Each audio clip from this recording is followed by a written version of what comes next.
What?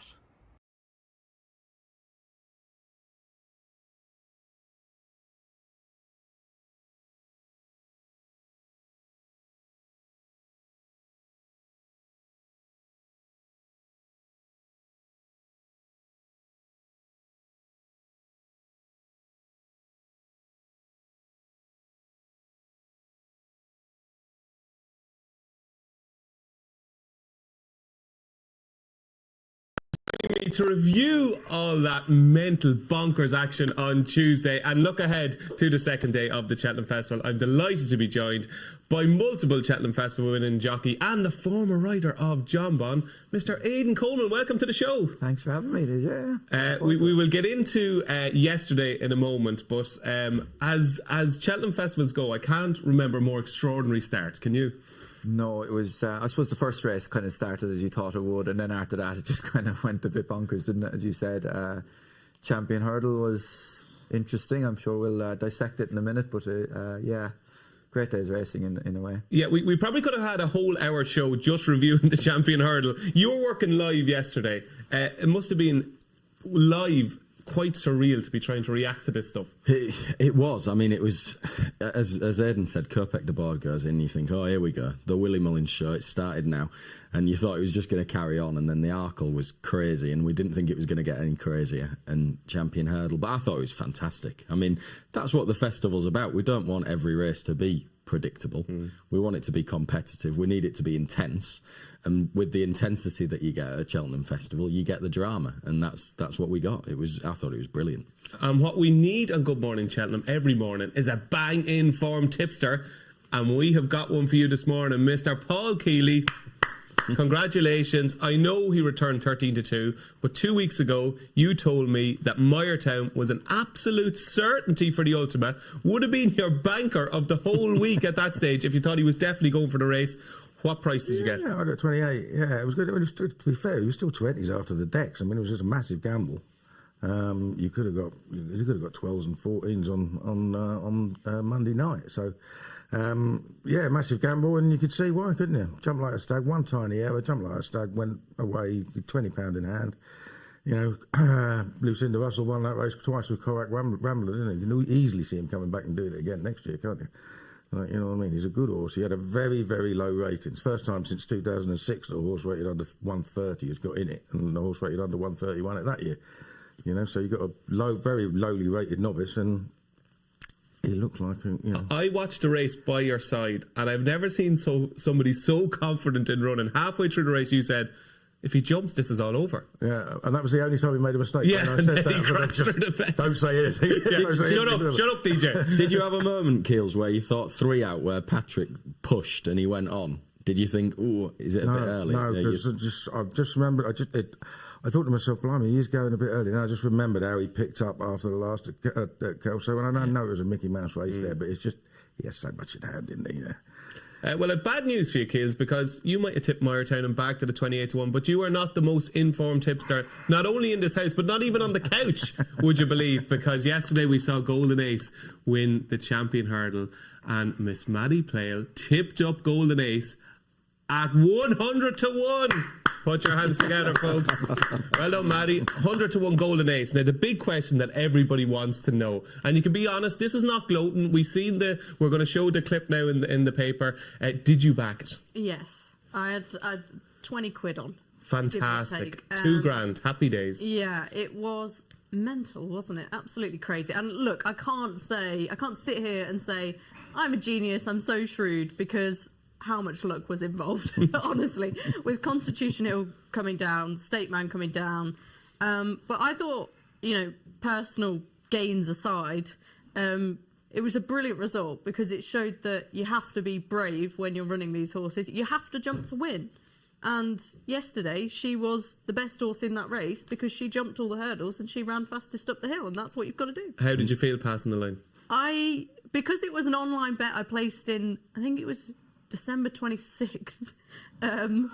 Nice Christmas present. Couldn't believe it. I was just in total shock. It wasn't like I had Meyertown as well yesterday, and beat the lot.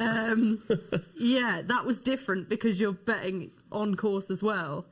and you can have the money in front of you. Whereas on a screen, you kind of think, is this real? Did that really happen? Did I actually place that bet? Well, speaking of did that really happen, anybody that watched yesterday's show will know that we were all in amazement at our colleague, Mr. Graham Rodway, who said some extraordinary stuff ahead of the 2025 Champion Hurdle. I asked for whiskey because I just thought, how can you recover from this? Let's just remember what G-Rod actually said. This is a race you cannot afford to miss. A lot of people are in one camp, some are in the other camp. This 2-horse Champion Hurdle between Brighter Days Ahead and Constitution Hill, you can probably forget the rest. I don't think either of them win. Which one do you want to start with? Start wherever you want. Okay, well, Constitution Hill obviously has been off the track forever. I mean, I was on record saying many times that he surely finished. So Constitution Hill won't be winning? Yeah, Brighter Days Ahead.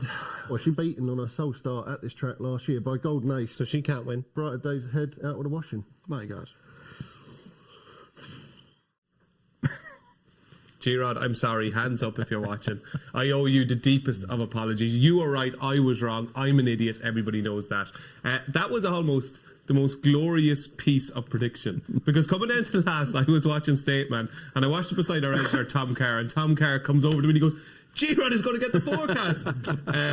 How can you sum up the Champion Hurdle, Martin? Like from a pundit's point of view, like how can you get your head around what happened? Well, I think it's like I say. I think in order to have that drama, you need that intensity there that the race provided from the get-go, and that's because we had the runners. Brighter Days Ahead went for it. Golden Ace. I mean, the irony of Golden Ace running in it is that she only ran in it because Lossiemouth didn't. Richie will be delighted that he got the Mares Hurdle winner last night, but there'll also be a little bit of him deep down, no doubt, thinking we'd probably have won the Champion Hurdle. Good. I hope that's exactly what he's thinking. Yeah. But look, Stateman's performance, I think, was going to be his best ever. The way that he went through the race, it's certainly better than he's been at Cheltenham before. He was miles better than in the Champion last year, wasn't he? He didn't put a foot wrong. The cheap pieces must have, until the final flight, obviously, but the cheap pieces must have lightened him up. And yeah, I mean, Aidan, would Paul have a moment looking back on that, thinking, should I have gone for it at the last? Well, of course, because it's the nature of the beast, isn't it? But I wouldn't. Paul, obviously, he'll be gutted for that. But he made a decision, and I think he made the right decision at the time, and it didn't work out. If he took the safer option, would he have won? Well, yeah, surely he would have. Yes, this is the problem. I don't know. I know we're not criticising generally, but a jockey can only get it wrong in that situation, can't they? Right? You either ask him for it, and he doesn't pick up, or you don't ask him for it and he doesn't pick up, or he does. It's one of the two, and whichever one you do, it can go wrong. But the thing is, but it's always his fault in the eyes of punters when it happens. That's what I'm saying. If he was to not ask him for it, it's not on the last stride. It's 6-7 strides back, you see, and that's could have done a momentum gone. Constitution Hill. Yeah, exactly. It's not. Yeah, well, he basically doesn't have to commit off the turn, does he? Yeah, but it's a Champion Hurdle. As a punter, though, I would much rather, if I'm coming to the last and there's a stride, I don't know about you guys, I'd much rather a jockey ask and be decisive rather than wait for the horse to fiddle. And he was very decisive. It looked to me like the perfect stride was over there. There was no indecision at all. Literally, which is the main thing. It's usually indecision will knock a horse. And then there's instances like that yesterday where it's fractions long, isn't it? That was it. If he was just that much closer, he would have just got away with it. What did you make of Constitution Hill, Aidan? I haven't said it publicly, but I've said it for the last 4 years to friends, and then I've said to Keels and things that. Are you a friend of yours, yeah? Yeah, we have a few pints together every now and then. That has been coming for a long time. Really? And I'm just so happy he got up. Yeah. Because I'm his biggest fan, but I've followed him around for years, and even following him in a race, you would say, "Geez, he is." Just takes off so early, so often. That's part of what makes him brilliant. Yeah. He's so fast. But it was definitely not a surprise he did that, and I'm just delighted he got up, because usually when you go on that speed and that happens, it could be a lot worse. And hopefully he learns from it now. Very stupid question, hypothetical nonsense. Would he have won?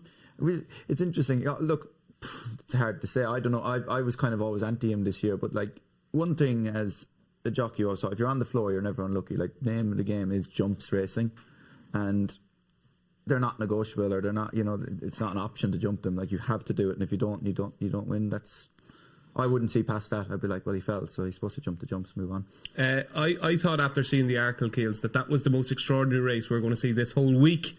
And it wasn't even the most extraordinary race in a couple of hours. Like the Arkle was mental. The Arkle was absolutely mental. I had a mate ring me yesterday morning. He said, right, we're having a big play spot perm.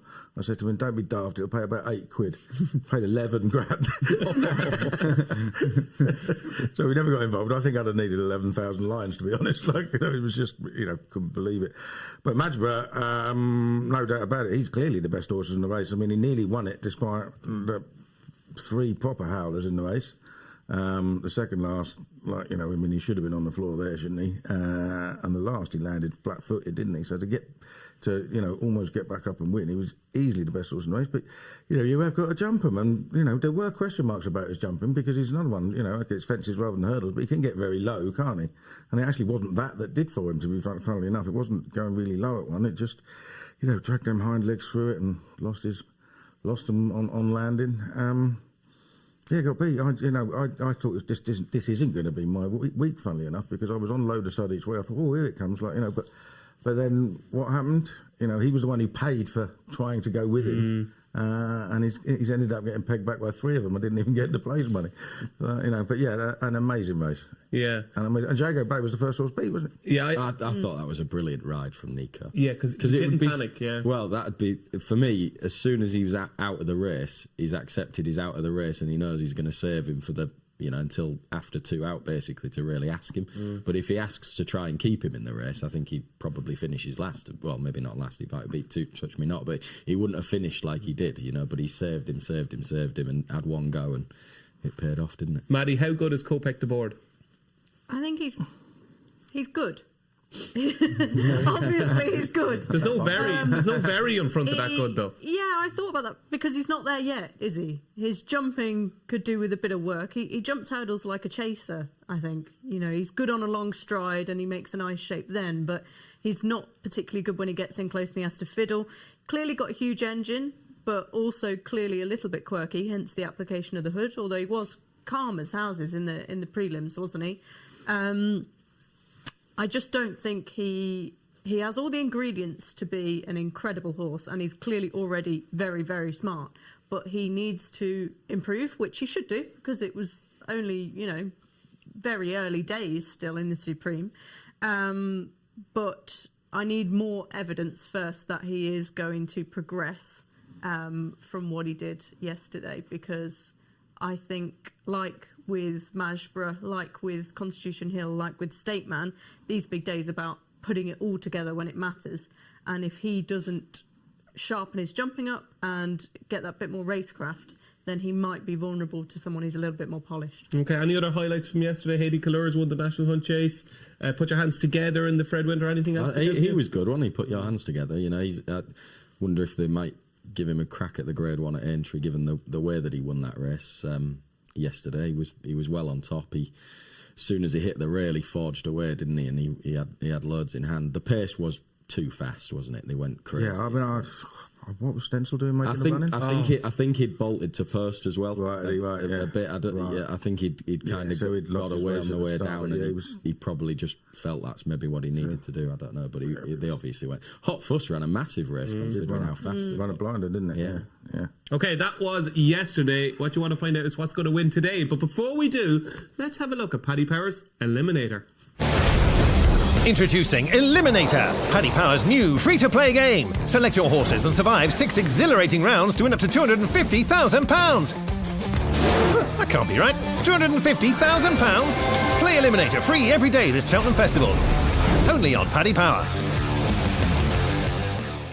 Yeah, play the Eliminator. You could win €250,000, Paddy Power's Eliminator. So let's get cracking. Let's get stuck in to the Turner's Novices Hurdle. And at the moment, it's final demand. The snow is falling. That's obviously going to get some way into the ground. It's 11-8 now, final demand. They have flip-flopped at the top of the market. The new line is 7-4, 6-1 the Yellow Clay, 12-1 Potter's Charm, and 22-1 Bar. Right, Aidan Coleman? It looks like it might be a bit of a match on paper between Willie and Dan. Do you see it as a 2-horse race, and which of them do you like? I think it's half shade new line for me. I know the Chalice stat is, well, it's terrible. It's not even been done, is it? I can't really fathom that. It makes no sense to me because The timing is perfect. Newbury's a lovely track. It does, but anyway, that's there. So I couldn't split them, so I've decided to go. I like Potter's Charm. They're at a bit of a price each way. I think he's guaranteed to run his race. He loves Cheltenham. Genuine, real, lots of excuses why he got beat the last time, and I think he definitely represents the value. So you did have a pint with Paul Kealy last night. So I'm just wondering, did you get into Aidan's ear and kind of, make your case for Potter's Charm, and you've actually convinced him? Because you fancy Potter's Charm as well. Not at all. Yeah, I've fancied Potter's Charm for a while. I think he's a very good horse. I think he was definitely over the top when he ran last time. And I spoke to Willie about it. He said apparently he destroyed the horse box on the way there. I mean, I know they haven't got. Yeah, they're travelling them today with someone in the box. With somebody in the box today. So best of luck to that person. So he wasn't in. So I mean, he wasn't in a great mood basically on the day. I mean, we all get like that. I mean, I get like it 3 times a week. So I wasn't in a great mood after the race when he was beaten. Let me tell you. No, because you think, but one defeat doesn't ruin a season. It doesn't end your chances of being a really, really good horse. And I think he still could be. And I also, I know, the times and all that. I'll tell you that, the Final Demand is very good. The New Line is very good. But I still question the absolute depth of the form. Now we know. For instance, that nobody takes Willie Mullins on at Leopardstown. The wingman is definitely, very much third string sort of Gordon Elliott, isn't it? I mean, he's not afraid either because he's running the Yellow Clay, who has been a short price for the 3 weeks leading up to the festival for the Albert Bartlett. He still decided to come here and be third favourite rather than the short price favourite for that. So there's confidence in that horse too. The New Lion now. People keep telling me that race worked out. I mean, 3 horses that finished behind him that won. They won at 1 to 10, 1 to 11, and 1 to 12. Like, you know what I mean? I don't think that form's very strong at all. Now, I know, they both could be exceptional horses who've won average races. And you can't, so they could still both be absolutely top class. And they still could finish first and second. But by the same token, they still both hail from races that never produced a winner at this. And I know that could just be a statistical blip, but I'm happy that, I'm back in the next 2 in, the Yellow Clay and Potter's Charm. I'll back Potter's Charm, and I will have a bet on the Yellow Clay as well. Okay, so it's not as clear-cut as the market suggests, Martin Dixon. Do you agree? I'd be with Final Demand. I think the way that I'd be a bit stronger on the Leopardstown race, to be honest. I think Wingman is a good horse. He's a proper graded horse. He might not be of this calibre, but he dispatched him very easily, didn't he? And Mozzie's sister, who was third, she's been in graded races as well, running creditably, and again, they were nowhere to be seen. He looks a powerhouse to me. I think, he's been a bit wet this morning with the snow. I think that'll probably help matters a little bit, make the race, maybe soften that ground up a little bit, and he looks just power-packed in the finish to me, and I think he'll forge away and be too good for them. And like Keels, I have question marks about the New Line's form, really. The more I've looked into it, to be honest, if you asked me maybe a week ago, I'd have been very much on the fence, but the more you go back through that race, and watching the New Line back the time before as well, when he won at Newbury, he wasn't overly impressive that day. No, he wasn't. No. And that, when you couple that with, well, how good was the Challow? And as Keels has said, the horses that have won Mickey Mouse races, really. So I just look at Final Demand, the way that he beat Wingman compared to how the Yellow Clay beat him as well. I just think he's a very good horse, and he looks he's a 3-miler of the future, but I think that'll probably help him today anyway. Okay, so not a lot of love for the New Line, Maddy. Are you a New Line fan? No, I agree with everything that's been said. Final Demand officially is rated £7 better than the New Line, and I think that's fair enough, to be honest. I think this is the right race for him. I think he's very pacey. Physically, I think he was one of the most impressive takeouts the Dublin Racing Festival for me. He's a huge, real beautiful looking horse. But I think he's faster than a lot of people have given him credit for. He's, did so much of his travelling strong on the bridle then. I think he'll beat the New Line. But I am with the other guys in that I like Potter's Charm.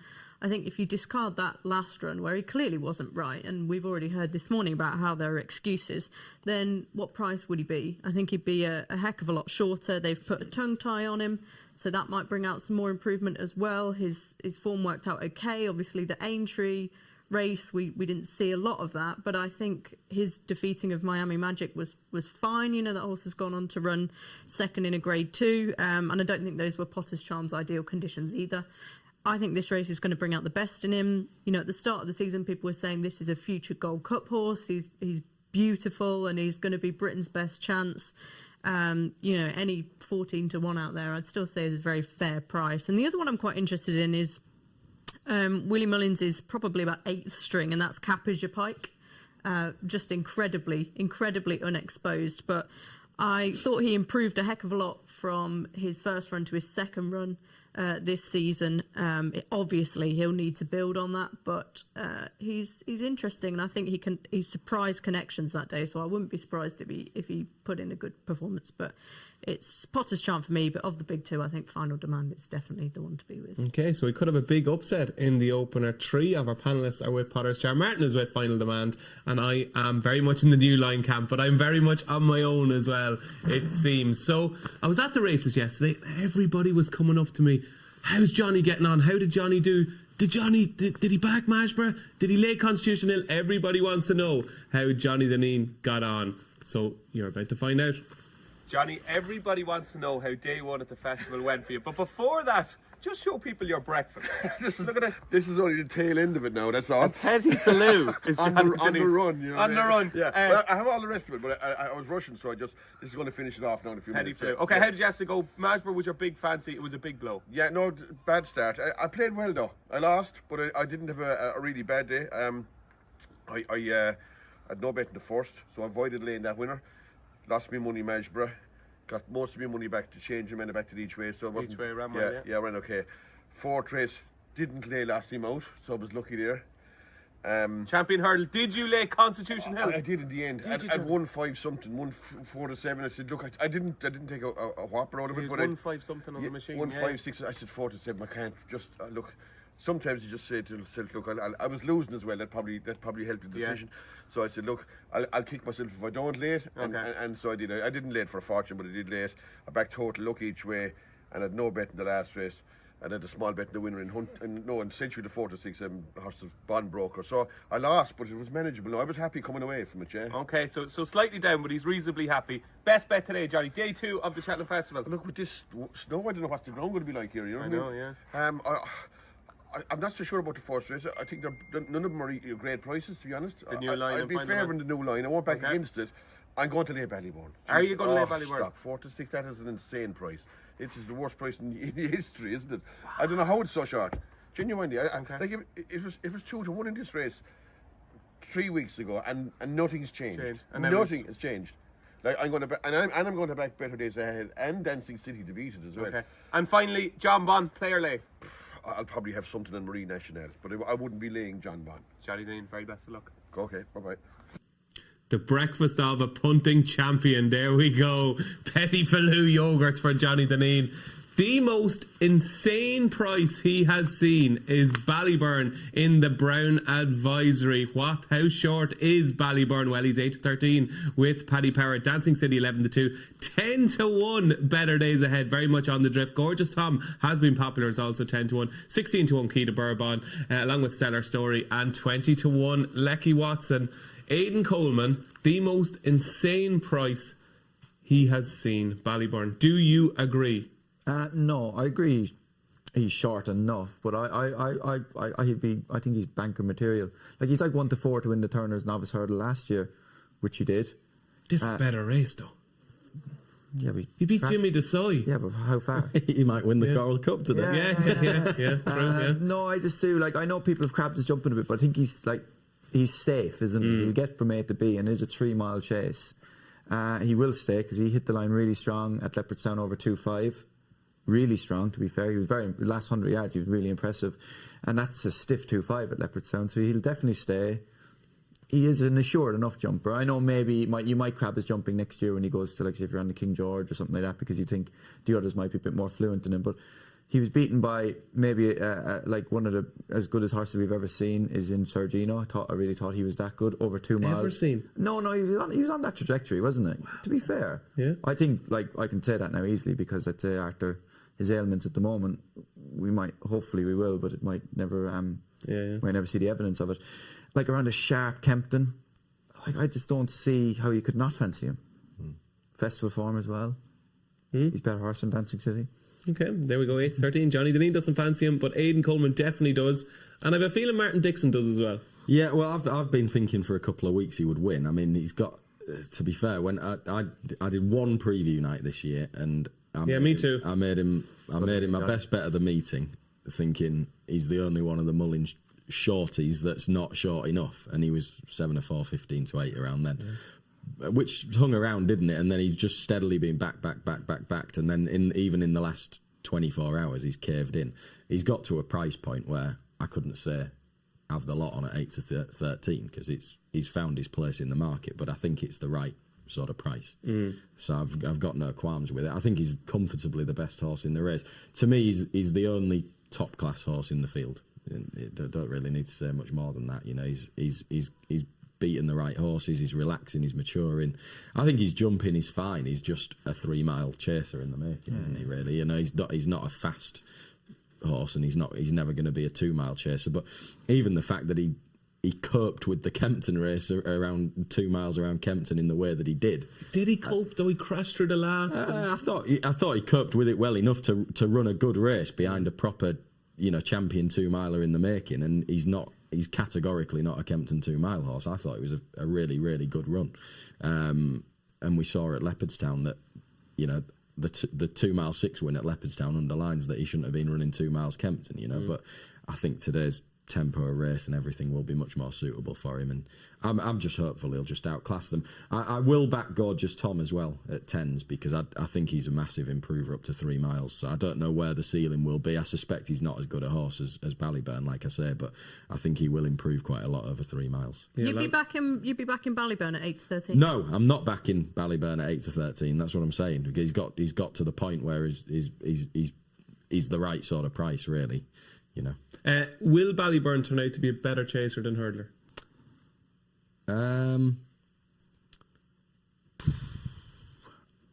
It's difficult to know, isn't it? Because we're not going to get the evidence probably to see how good he could have been over hurdles. You know.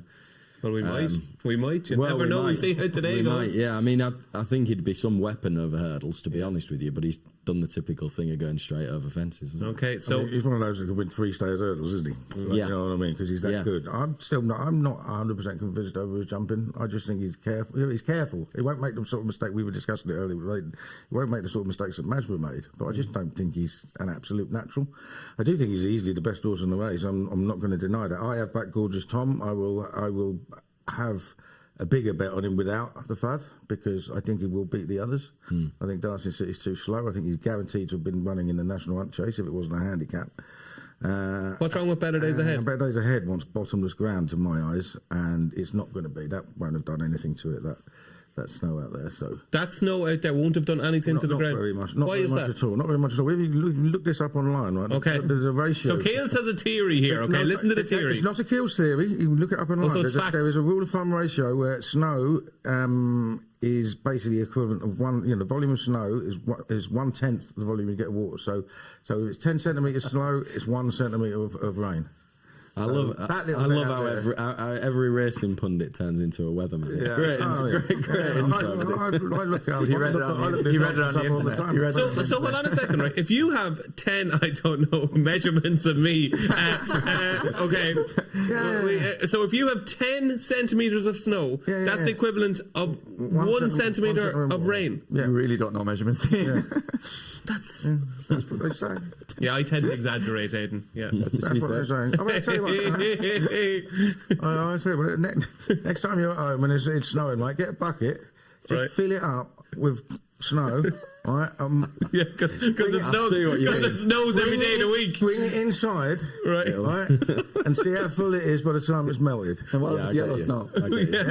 What a great game that would be. That sounds really enjoyable, I have to say. Yeah, it's easy to get 10 centimetres of snow in the middle of March.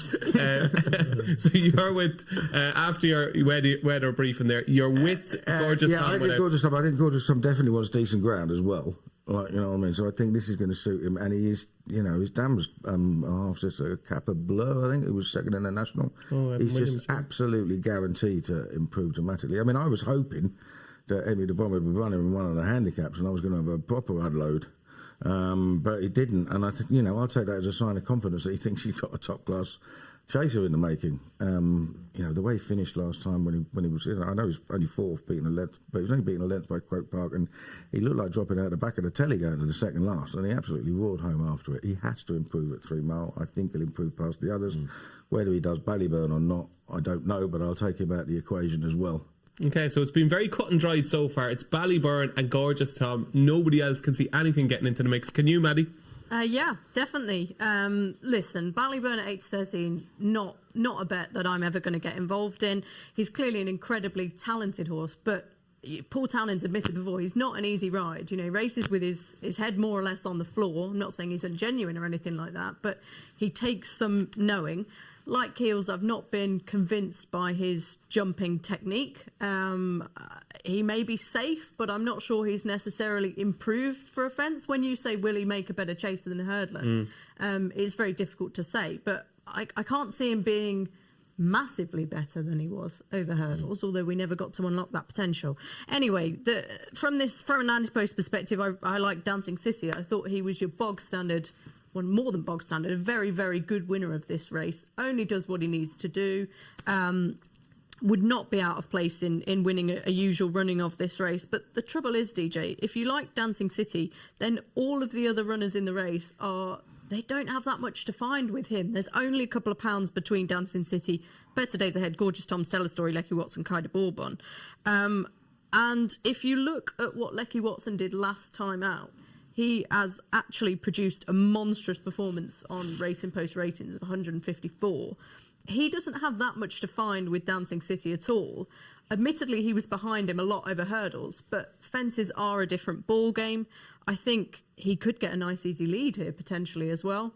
And I just thought, well, if I like Dancing City at 6-1, whatever price he is, then I have to like Lecky Watson as well. So 20-1. I'm going to take a massive flyer. I just think, you know, I'm not going to back Ballyburn at the price that he is. And if I think that he's vulnerable and I like Dancing City, then why not back a horse who's produced a better performance on Racing Post ratings to capitalise on that at a massive price? Excellent, there we go. And she is in form at massive prices as well. It is Lecky Watson at 20-1. Maddy gives a big shout out to.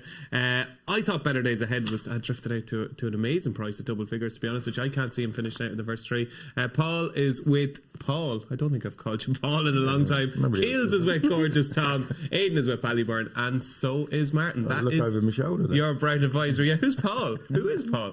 That is the Brown Advisor. Moving on to one of the biggest handicaps of the year. It is the Coral Cup, and be aware is now 7-2. Be aware for the Skeletons. Impostois is 6-1. Comfort Zone 7-1. 15-2 about Bunting, the big gamble of Tuesday Bunting when Paul Townend was jocked up, and then we're into Beat the Bat and Bally Adams. So this market has changed drastically since the declarations have come out. There's been big moves for a lot of horses, but Be Aware has been at the top of this market for quite a while. Is he the most likely winner? I don't know. I mean, Dan Skelton certainly seems to think so, because he's been telling everybody, and I did a preview with him on Friday, and he said he's definitely going to be a graded horse at middle distances. So, you know, here he is running in a handicap at middle distances for the first time.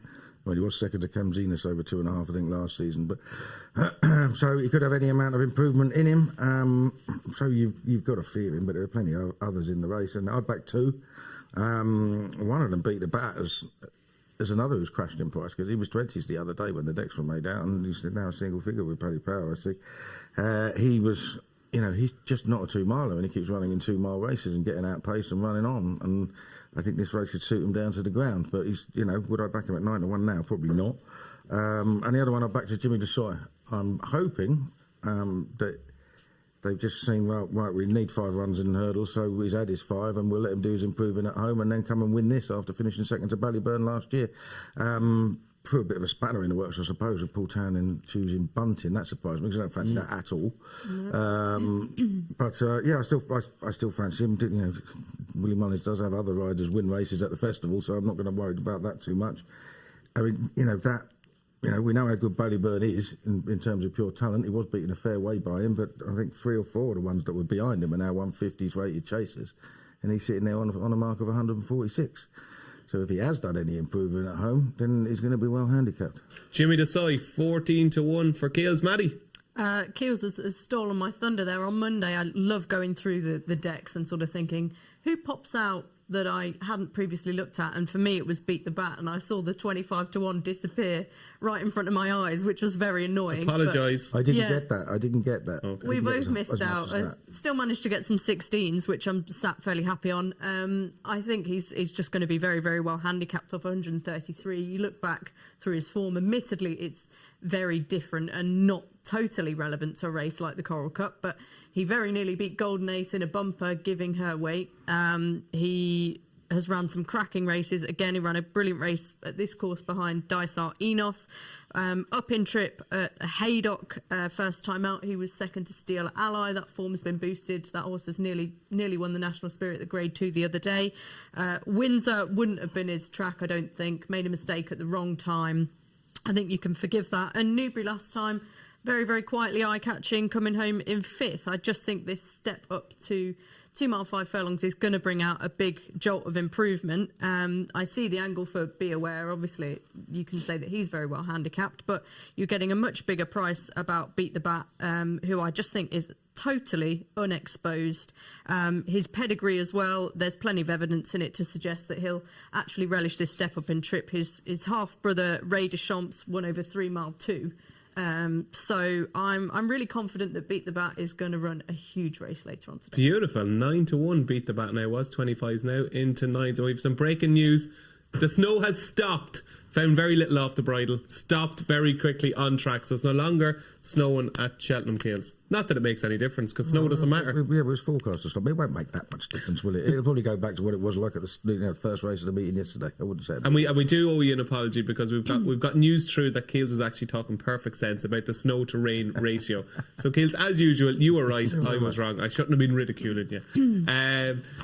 The Coral Cup, Martin. The market is interesting here because, Be Aware seems to be the kind of the graded horse in the handicap. Yeah, I mean, he can win at 7-2, can't he? For me, anyway. He's doesn't got win though, does he? Really? Well, no, he hasn't done. I mean, I have got the impression that he's probably wanting this trip, and his form's strong. So I couldn't knock his claims, but his price has ebbed right away. I quite fancy Jipco each way. I like horses ridden with a bit of patience in this race. I think they'll go flat out. Keelan Woods always rides him like that. He rides him cold, creeps into races. He just didn't stay at Haydock last time. He looked like he was still in good form. Got into the race. It was a faster run race, much faster run race than Windsor the time before when he first tried 3 miles. And in a well-run 3 mile race, he didn't get home. And the last time that he ran in a well-run 2.5 was at Newbury. And he was impressive. He went right away from them. He hasn't had a lot of racing, actually, over intermediate trips because they were running him over 2 miles for ages. And then as soon as he went 2.5, he went up to 3.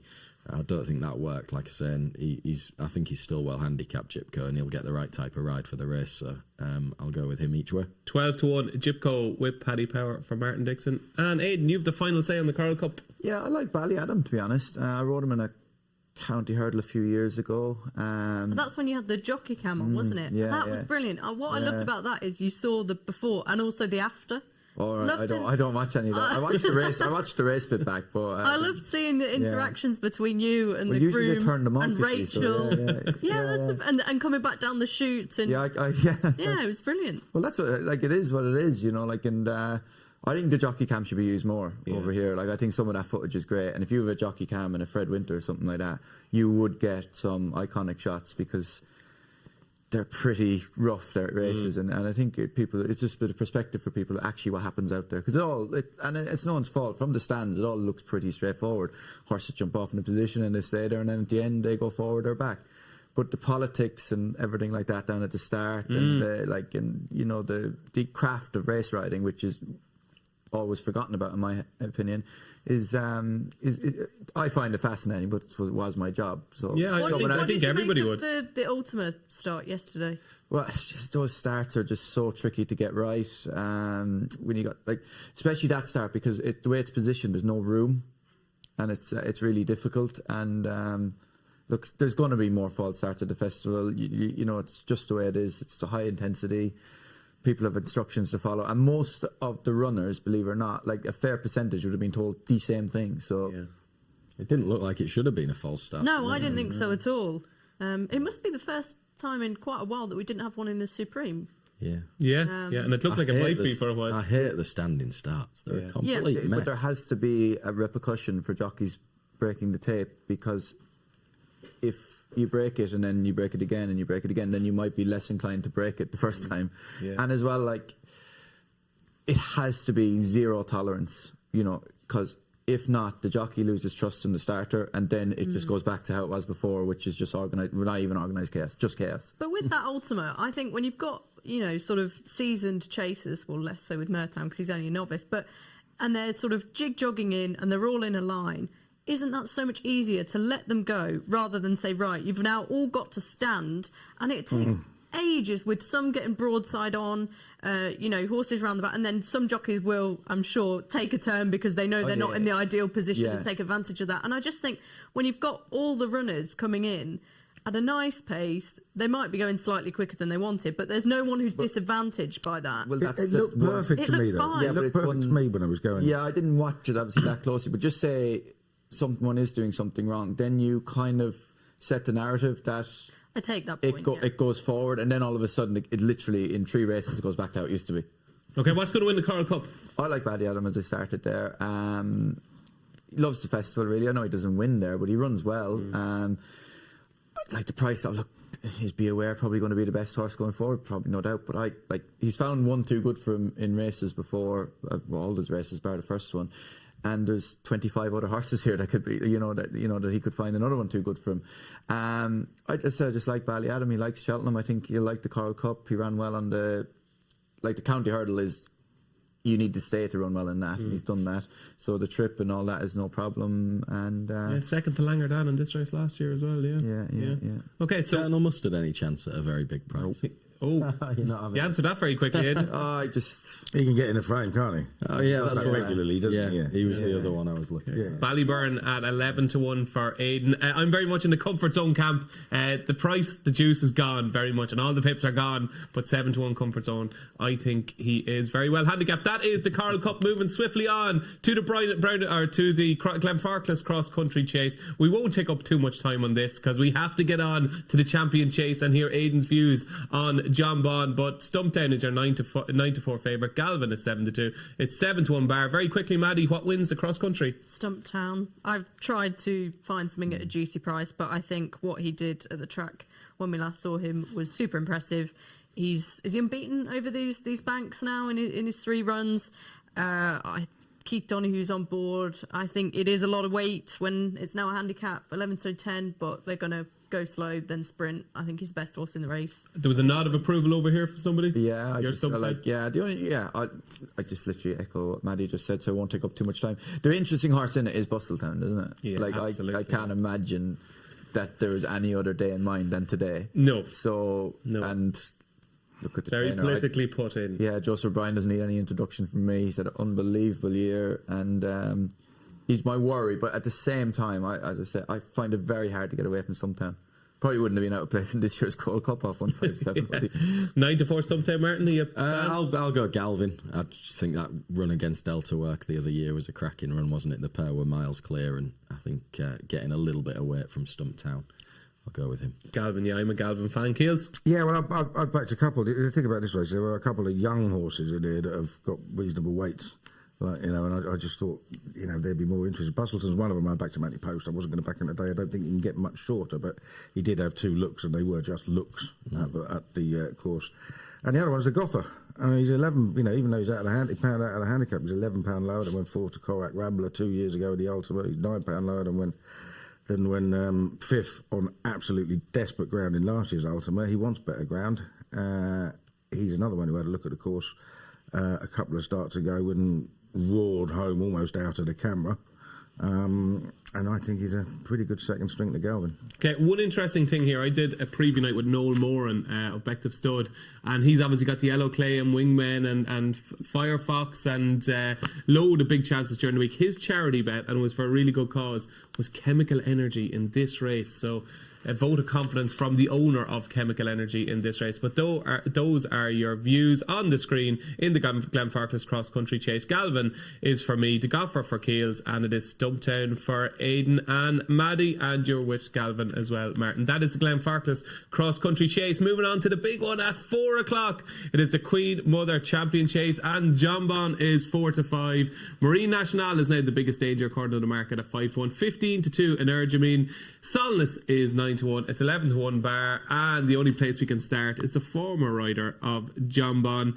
And Aidan, you have gone on the record time and time again. You actually surprised me on a morning show one day when I was making the case for this whole Jonbon Cheltenham thing is completely, overrated, that he's fine at Cheltenham. He's won a couple of slurs, and you hit me back with, no, he's not the same horse at Cheltenham. He's a different horse around Sandown. Do you still agree with that? Oh yeah, 100%, yeah, 100%. And I think since that, probably the evidence has probably even got stronger in my favour.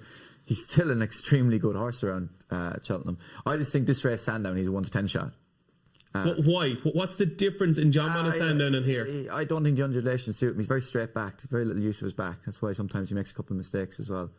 It's hard to not technically get into it because I couldn't explain it properly. But we like this, don't we? And I just think the idiosyncrasies and the undulations and his fence positions, he's just not as comfortable around here. That said, I cannot see what's going to beat him in this. He's still a very good horse. Hang on, Sandown's got loads of undulations. Not really. Not really. No, Not really. It's nice. It's gradual up from the 2 mile start, and then it goes gradually down. The back straight is pan flat. Pond fence is a gimme fence. It's like you very rarely see horses even make a mistake there. Second last, it's more up than it's up and down. down. And I know Ascot, don't get me wrong, is down and up, but it's very it's literally the same gradient the whole way. Whereas Cheltenham, you're here, you're this way, you're that way. Understood. Yeah, and it's just I think physically he just isn't as happy around here. But I'd say he's proven to be a good horse. And as you say, there's genuine reasons all the time and excuses why he gets beat at Cheltenham, but why is those excuses never come anywhere else? Yeah. Literally anywhere else. He's unbeaten everywhere else. Everywhere else. And it's Cheltenham, it always seems to be something. It might be coincidence, but from riding him, he's not as comfortable around Cheltenham. And there will be big hitting punters watching this show, and they will be thinking about getting stuck in to Jonbon at 4-5. You know the horse as well as anybody that we're going to talk to. Are you putting them off getting involved in 4-5? How much below a Sandown Jonbon can he afford to be to win this race? Probably a fair bit, I'd say. Really? I really do. I can't see. I do like the way Marine Nationale, it's kind of like he's coming in here like an improving handicapper. He's just gradually getting the hang of chasing, and he just seems to be doing it right. And the performance of William Money yesterday would be a big boost to his chances. Yeah, big boost. And as I say, he's been and performed at Cheltenham the Supreme Novice was pretty spectacular performance, wasn't it? And he's been very disappointing since. So we know the track might even bring out improvement in him. And I really fancied him for last year's Arkle. But if you're asking me who I want to ride, and it's nothing to do with having any affinity for Jonbon or anything like that, it's a no-brainer really. So you would be surprised if Jonbon was beaten, but not shocked. Yeah, and in this race, short price favourites as well, it just doesn't seem to work either, does it? But I'm sitting on the fence here, really, haven't I? But it's a no-brainer who the best horse in the race is. Yeah. It's just whether it's today. Martin, that's absolutely fascinating insight into the horse, stuff that I didn't know, and I'm sure viewers didn't know either. No, it is. I mean, I look at him purely on the form book, and I'd be easily making the excuses for him, to be honest. I thought he was very good when he won the Schlo last season, not this season. Beat, though? Not last, last season. Yeah, where's Edwardstone now? Yeah, but it was last season. Edwardstone was, he wasn't veteran status at that point. He was well on his way to it, though, wasn't he? Yeah, he was, but the time was really good as well. Where he hammered them. And this year, I thought for much of it he was good, and then he blew up, didn't he? He probably needed it. James Bowen, obviously, when he rode him, I mean, he put in a quite remarkable effort to even nearly win, didn't he, after the shocking mistake that he made. But it is interesting listening to Aidan's insight and what he makes of it. Obviously, he was on board plenty of times around Cheltenham. He is the best horse in the race on this season's form. He comes into it probably better than he's ever been this season. I wouldn't want to be backing him at 4-5. I just think it's the price that he should be, probably, to be honest. I couldn't make him a 4-7, 2-1. Is there an alternative? I'm gonna back a couple each way. I'm gonna back Liberty Hunter because I think he'll just creep round, be ridden to run well, get his best possible position. you never know. You could get a golden ace situation again, couldn't you, where a race collapses in front of you? But he's very effective at the track. I think he's still improving. At 33s, I could definitely see him. Price, yeah, I mean, it is. I think he will run his race. There are a few others. I don't know. Solness will run its race, to be honest, round here. I don't know whether Captain Guinness will this season.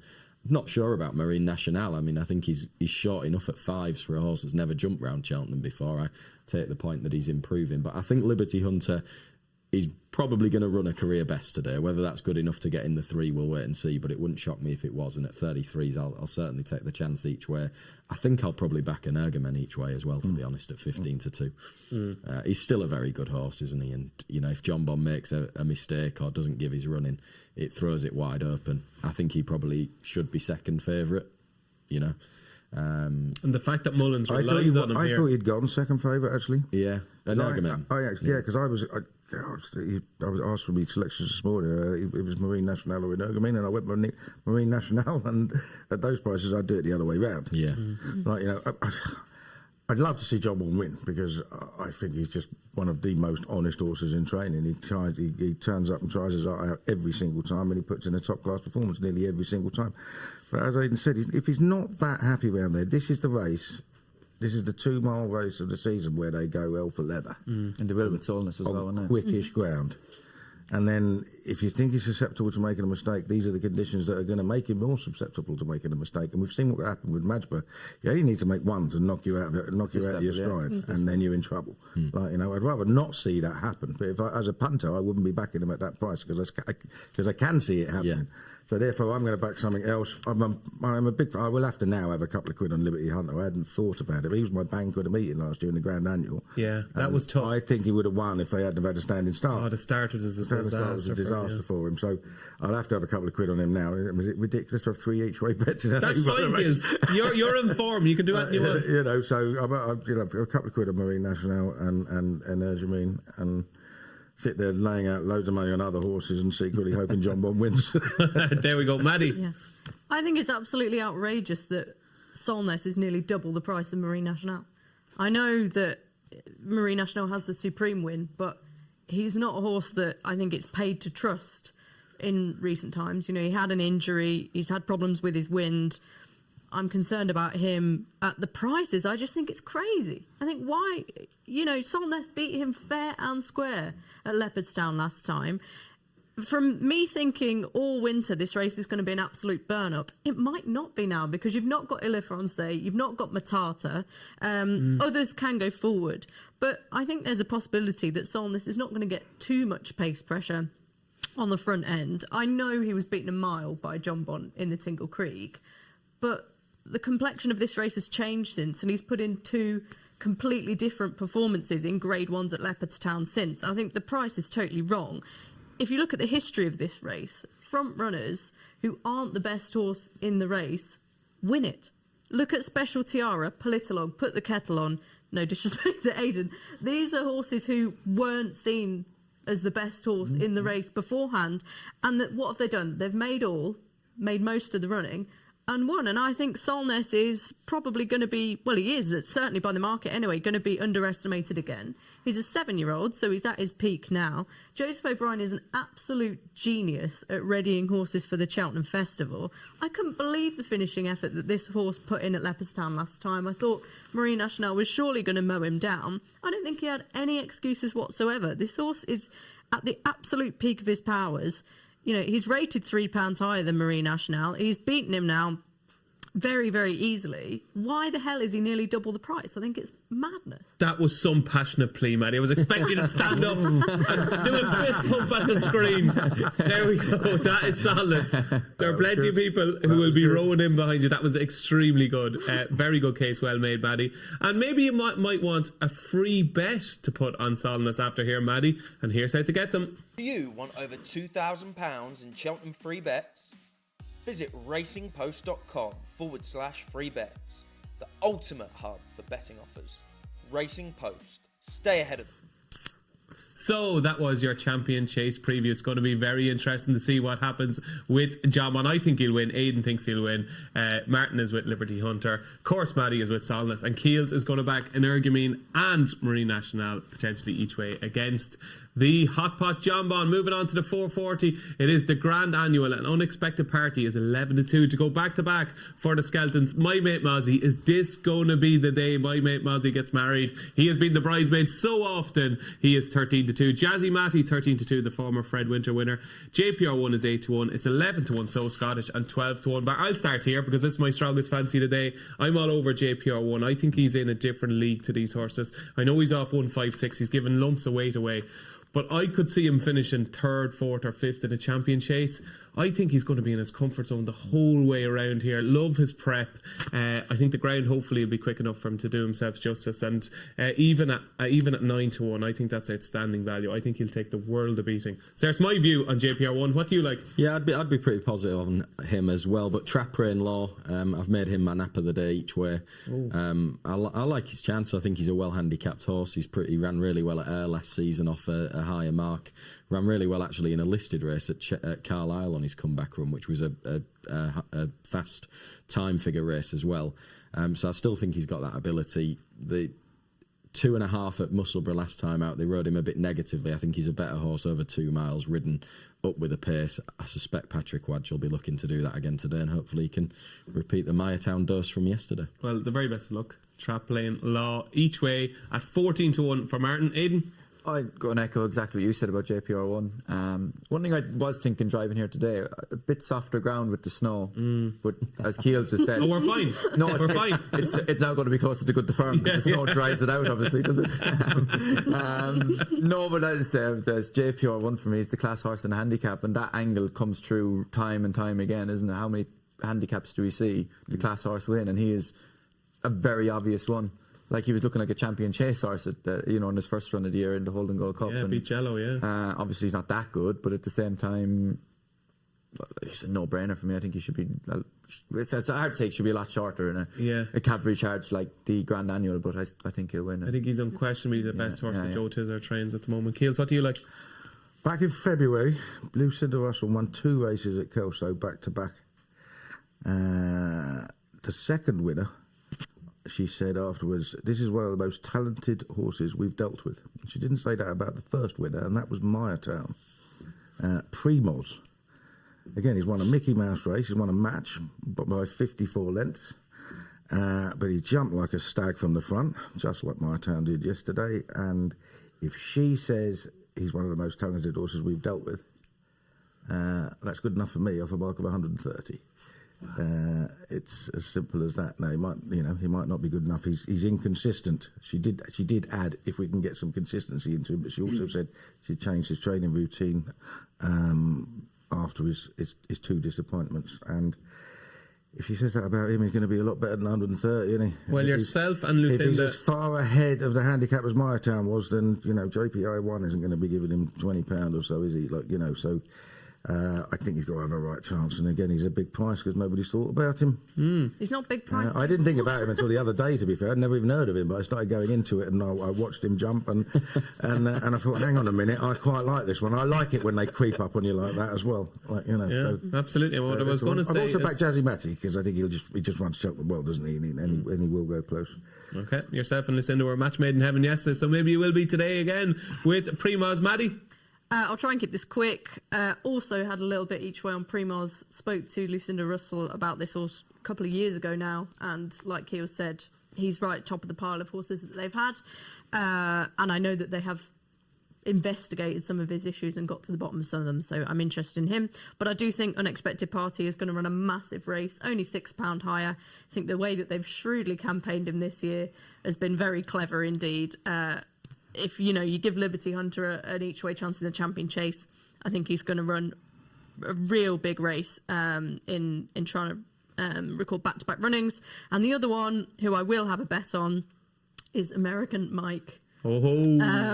Because his last 2 runs over 2 miles have been very, very good indeed. And I think if he gets a red-hot pace off a mark of 148, his Cheltenham Festival form is very, very good. He's a class horse. I think this test could be perfect for him.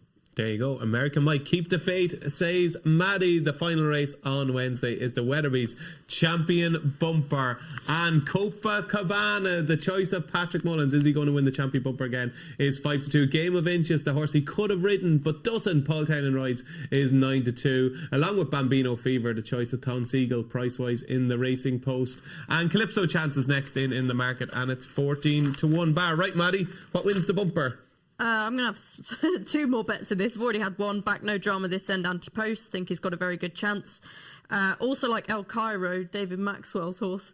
Watch the run that he put in at Newbury was absolutely extraordinary. Yeah. And the fact that he's been persuaded against his will to run this horse because Jamie Moore thinks he's in such good form.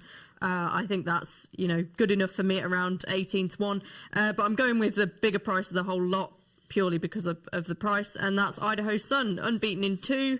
I'll be hoping Harry Fry has a good day today. Really like what he did at Newton Abbott in beating a very highly regarded mare of Dan Skelton's, and then at Windsor just looks a very, very good bumper horse, has a lovely pedigree, lovely way of going. I don't think he should be 33-1 at all. I think Britain might, we say it every year, I really do think they might have their first winner since Ballyandy. 2016. Beautiful. So there you go. Idaho Sun for Maddy, for Harry Fry. Keels, is Patrick on the right one here?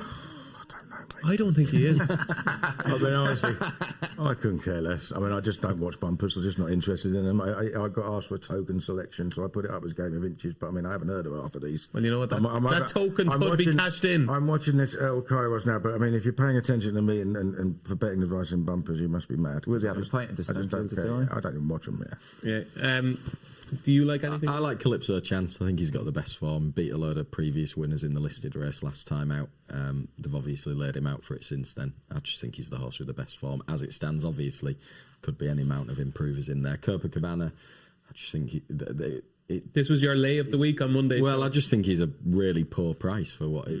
I don't know what he beat. I don't think he beat much. The time was very slow. It was a totally different type of race, different tempo of race. Obviously, he's held in pretty high regard, but I think a lot of these horses, they're all still learning about them, aren't they? So I couldn't be having a bet at 5-2. Okay, so I think Calypso Chance got the best form. Calypso Chance for Martin. And while you're having a drink with Keels, what are you going to be watching winning the Champion Bumper? If I watch it, if I turn around, I don't really like the race, to be honest. Yeah. If I was training or owning horses, I'd be very, very picky what horse I'd run on this. I'd probably avoid it at all costs, to be honest. I probably never will own a horse. Sound like Michael O'Leary. Why would you? It's too rough. Horses are too young. It's just not for me. I just think you'd want a very, very, I don't know.